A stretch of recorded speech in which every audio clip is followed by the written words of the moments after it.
Welcome to WCrypto. Hello, my friends. Welcome back to WCrypto. Bitcoin's new weekly open has sparked some intrigue. Let's break down what this means for the market. Bitcoin is trading below $60,000, and this week opened below the 5-day exponential moving average, hinting at a possible rally to $59,500. But holding above this could signal a future rally.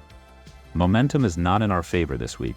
Weekly stochastic momentum is down, and staying below $62,400 could mean more turbulence. However, reclaiming $64,500 by month's end would be strongly bullish. Today is Monday, typically a volatile day.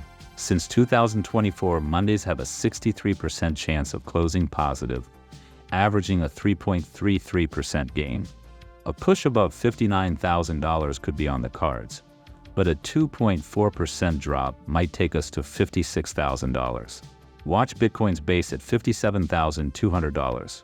A close below could mean more downside, but no new lows by the third week might shift my outlook to bullish. Thanks for watching. Stay informed, stay sharp. Like, subscribe, and hit the bell for more updates. And see you in the next one.